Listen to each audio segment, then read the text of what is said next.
Hey guys, long time no see. It's Benny Bassett and Amanda K. Turpin of the Triple Blips. We are currently in Scotland. Scotland.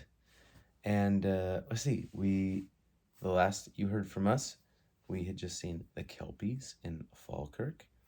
And so we're catching you up since then, at least a couple days worth.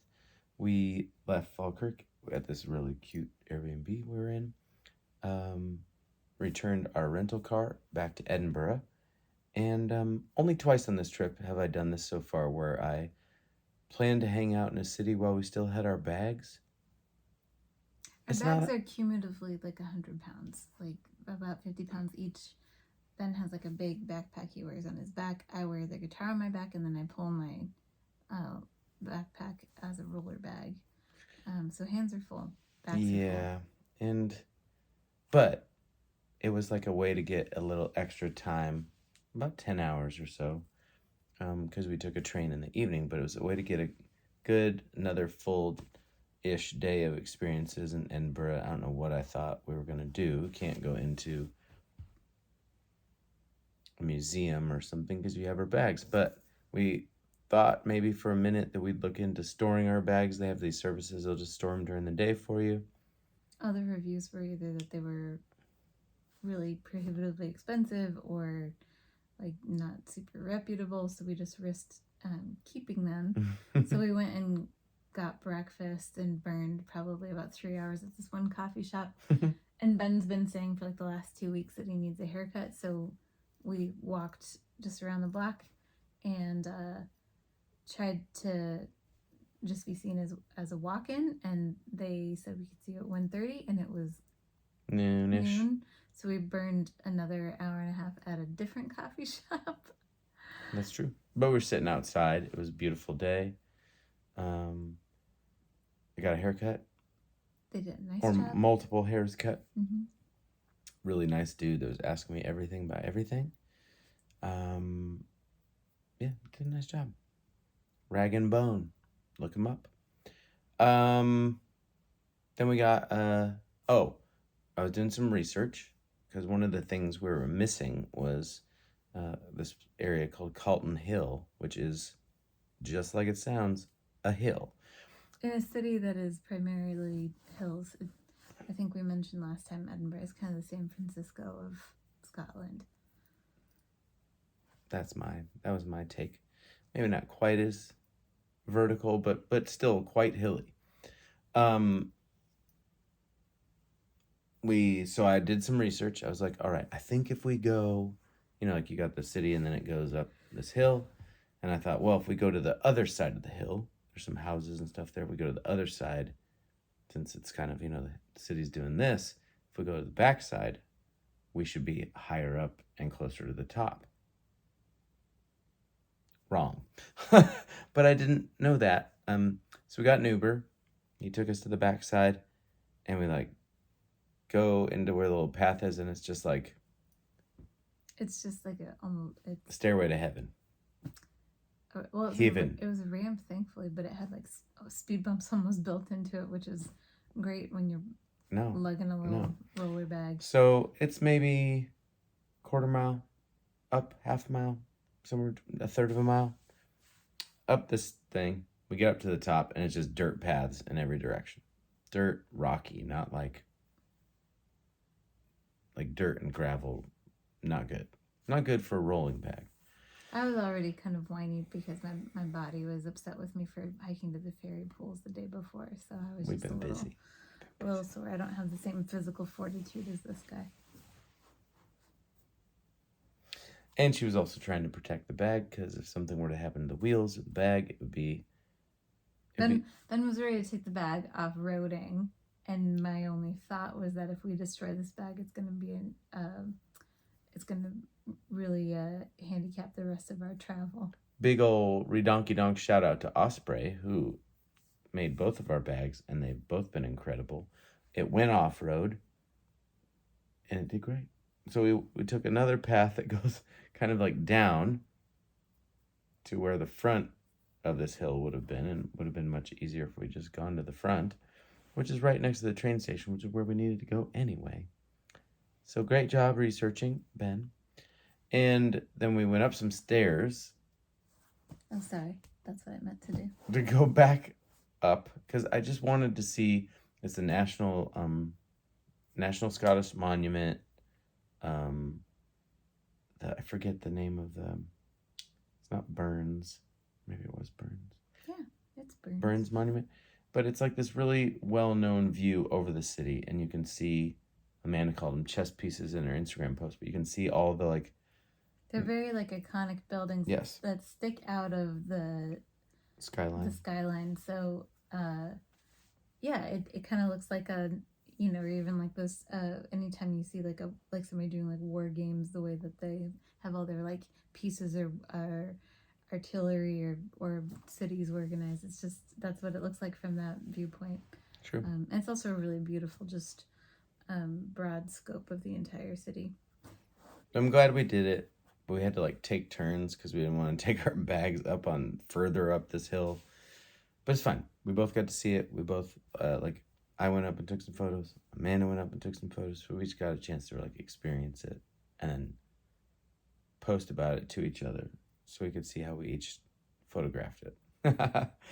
Then we went down, went to the weirdest little bar called the Scotsman, and just to kill a little bit more time before the train, we went down to get some dinner before the train. Took the train along the coast, really beautiful ride, from Edinburgh over the fourth. Anyway, it goes over the water, beautiful.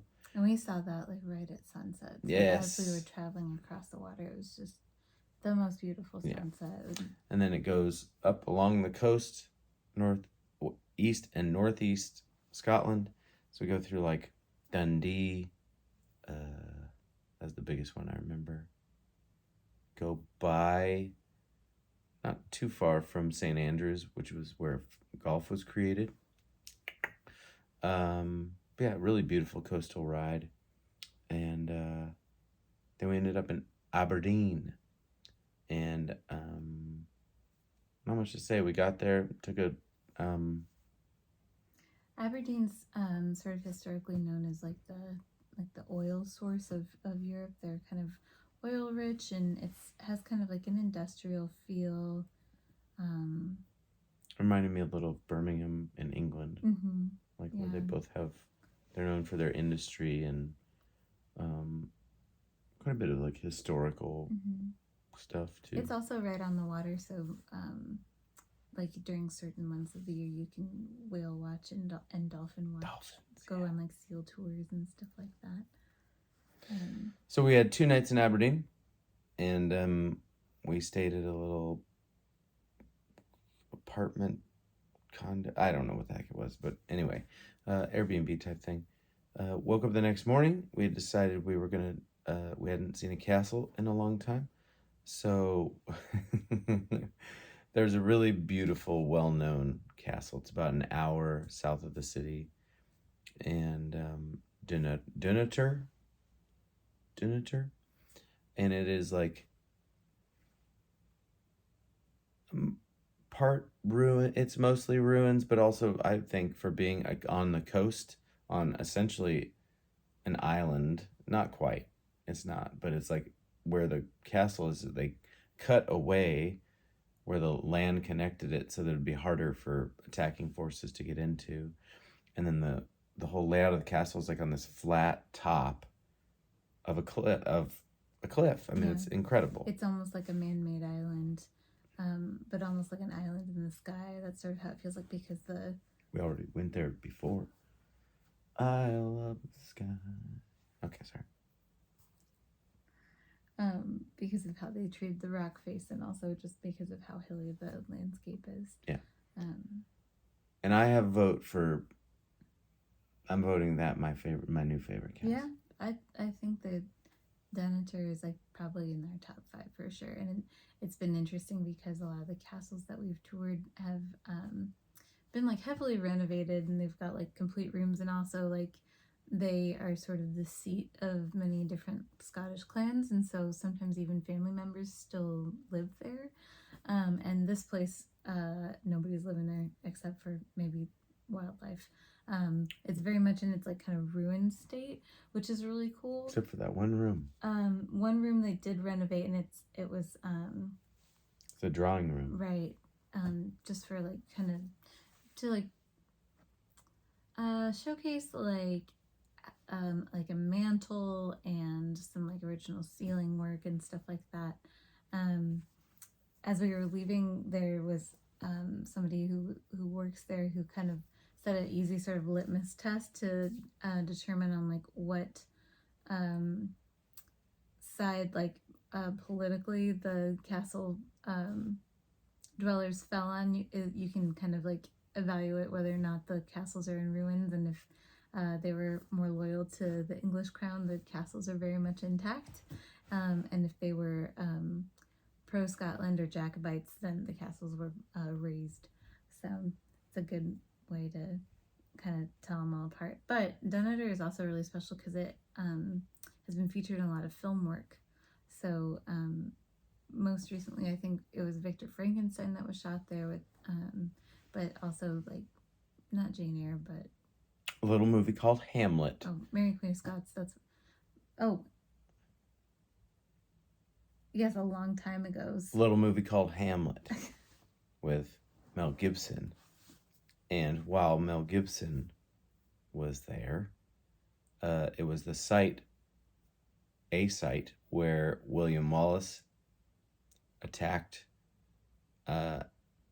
this castle, and there was an English garrison there, and the English huddled in the chapel of the castle, thinking that they were safe. They would be safe there, would be given refuge or whatever, because they're in a chapel, and William Wallace was like, no one would be wild enough to maybe set a chapel on fire, which is exactly what he did with the garrison inside. He did. And if you remember, and that story being told to Mel Gibson while he was there filming was the impetus for him wanting to create Braveheart. Also, why is my favorite castle? And if you know the movie, then you know that he kind of replays that idea of trapping people in a place with of fire. worship. And no, it wasn't in a chapel. But like in The Patriot, he does the same thing. The Patriot. Well, he didn't do that. That was the English that did that. No, but that's what I'm saying. Is he used that idea? Yes, motif. How can I efficiently that motif, if you will, kill a lot of people, stick them in a church, and burn it down? That's what he does. There's some religious commentary in there somehow. That's Mel Gibson commentary. Good old Mel. Give him hell, Mel. That's probably what his family says. Anyway, very cool castle. We took the bus back. No, we stopped in Oh, that's right. We stopped in Stonehaven, which is like right around this outcropping of rock. It's basically the closest town to the castle. And it's like a sleepy little seaside town. Everybody was wandering around with ice cream cones. Yeah, we went and walked along the beach. We saw the harbor. We saw the first building there, the toll booth. And there, and the little, like, very sweet museum that's dedicated to everything about that town. And even former Prince Charles and Camilla had been there. Inside the guest book. It was, the museum-wise, the toll booth was very, very special because it's not fancy at all. It features, like, a lot of just, like, laminated, like, kind of homemade articles. And it's, like, Scottish history, but also just like Stonehaven history. So like there was a record like rainfall this one year, and flooded Mrs. So-and-so's like cellar or whatever, or like just like local like sports achievements and stuff. It gives it like that real. It's really cute. It was somebody's labor of love, for sure. Cute's not even the right word, but like I think endearing. It's really special to see historians like take real responsibility for like their own history and like make sure to preserve it and like to also share it with the public. The toll booth is just like operates on donations, so you know, people like Ben and I can just wander in and learn more about places like that. Yep. It was very, very sweet to see and wander through. Yep. For sure. We took the bus back. I had a show at a place called the Blue Lamp, and it was not a rager, but I had asked the two Jamies, I'd asked these two gentlemen. One goes by Pour Me, Pour Me on Instagram. The other one is Jamie Taylor Music.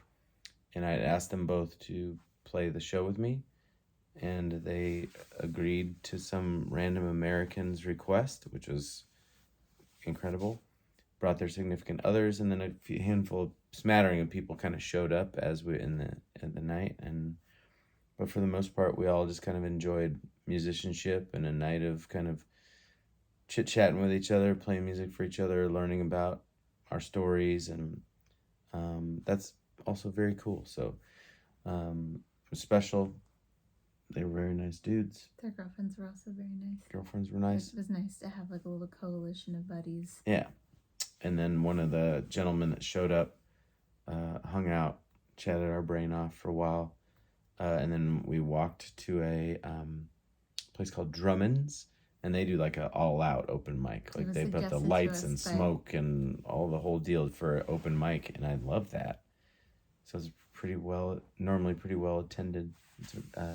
Jamie told us, and so we went, and I signed up and played a few more songs because why not? And Amanda did too. We did one together, and the woman who organized it was also very talented. Yeah, Emma. Yeah. Yeah, we walked in on one of her sets, and then she came back on with another woman who played ukulele, and her voice was amazing. Just like professional level performances. They were good. Like highly energetic. They were so great. You could tell that they also were really well loved by the crowd. But it was fun to like, especially because Ben and I met at an open mic. It felt like a nice little kind of return. Good way to celebrate our own history. That's it. So that was our day in Aberdeen. We're gonna do at least another video and tell you about Nairn. See you in a few. Bye-bye.